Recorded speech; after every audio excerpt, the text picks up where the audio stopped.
Welcome back. Now, this review is about my 2023 Royal Enfield Classic 350. Now, I got some time on the bike before giving the review. I got just over 1,500 miles, and this will give me a better assessment. I've added some accessories to the bike, and we'll give my feedback on those as well. So let's get started first with the negatives. Now, Royal Enfield has come a long way in terms of manufacturing. Some say like Honda. I wouldn't put them as high as that of Honda or Harley Davidson, but that doesn't mean it's a bad bike in any way. It's just not, I don't think, quite to their level of detail when they build. For example, there's a couple of missed spots of paint in some hard to see places. My bike is flat black, so that's easy to fix, but I can imagine in some other colors and stuff like that, that might be a little more of a standout. There's some squeaking on the brakes. That's something I'm going to look into. There is a video out there by another guy who was building a Media 350 and had issues with the brakes. I think his name's Glenn Owens maybe, or something like that. I think it's a channel like that.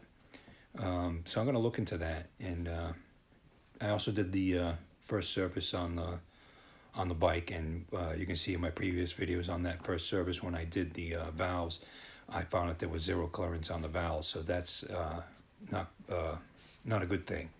But I did adjust that, and I'll check it again in a little while anyhow, after I get some miles on the bike, see if that stays there. There's also, for a negative, there's also a lack of dealers in parts in America, but that's unique to America. They've just started out here, and they seem to be coming in full force, so I expect more dealers to come in the future. But if that's something of a concern, if you're not going to do any maintenance on your bike, or you can't, or you find a difficulty to find parts, then that could be a downside with Royal Enfield. There's also the clutch. That's something I've been playing around with, but I haven't gotten it just like I like it, but I will continue to play around with it. But it's a light clutch, and but it's just it has a very light take, and I've been trying to adjust that to take on to grab a bit earlier. So that's for the negatives, and there's really not a whole lot of those. Now, as for the positives, there's many positives. First off, the looks. I've gotten so many compliments on this bike, even from people who don't like motorcycles. I've seen people actually turn their heads and watch the bike go by. That's because here in America, especially in my area, you don't really see bikes like this, but it's a very good looking bike. You got to see it in person to appreciate it with most bikes, but I think especially these Royal Enfields, they look, when I went to the dealer and saw them, they just look much nicer in person. I'd say the closest thing is maybe a Triumph as far as looks. Next on the positive, I'd say, is the comfort. This bike is very comfortable, the most comfortable I've ridden so far. It handles potholes and rough terrains as well as you can expect from a motorcycle.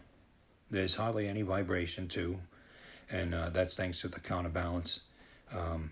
Although there are some vibrations in the mirror at certain RPMs, it's not that much of an issue. It's a very smooth riding bike. The rider position for me is just about perfect.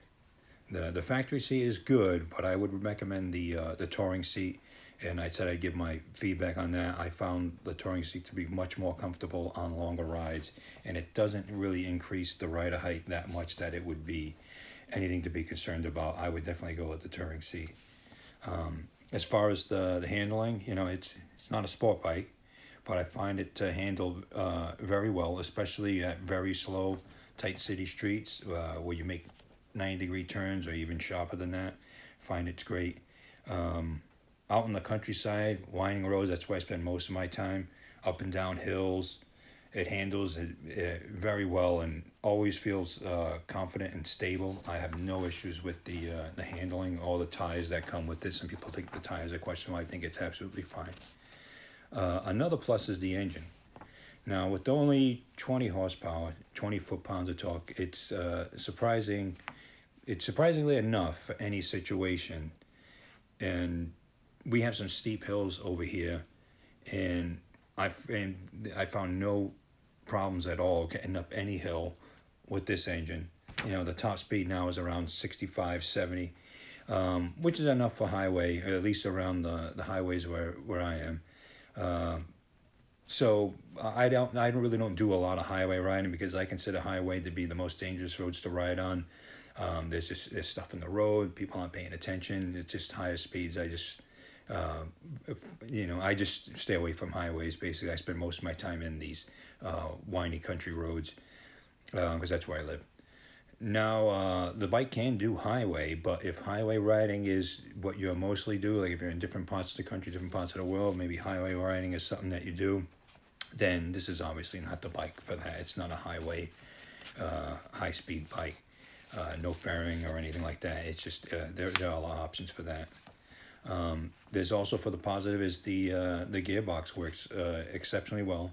Every review I've seen on it raves about Royal Enfield's gearbox, and I gotta agree they feel nice and solid, and I like a solid gearbox like a Harley. I like to feel that click in, and it's been very good. I haven't had any problems with that.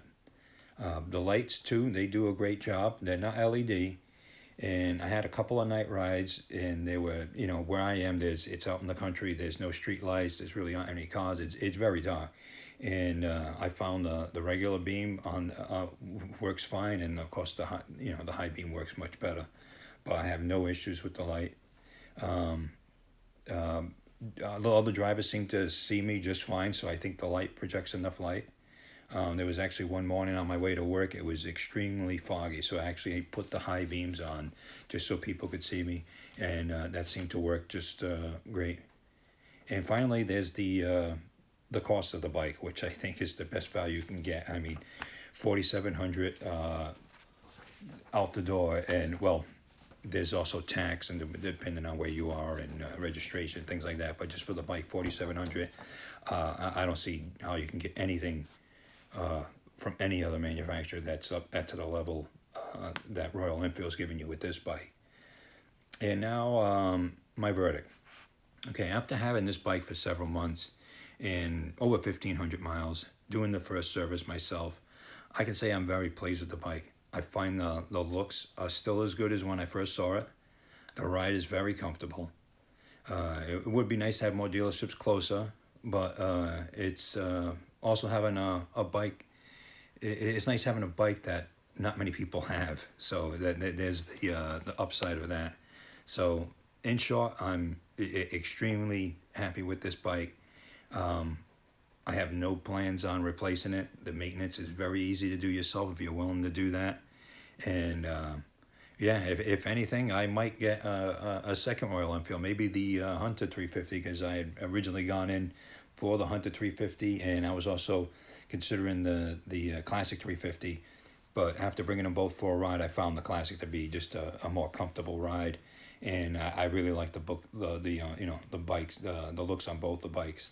So if anything in the future, maybe I would get a Hunter 350 as well. If waiting here in the United States, they've just come out, so there really aren't any used. But if I could pick one up pretty cheap used, I'd maybe get a second Royal Enfield. So as far as people ask, is this like a beginner bike? I mean, any bike's really a beginner bike, but yeah, this isn't gonna this isn't a speed demon. This isn't a rocket of a bike, and it should be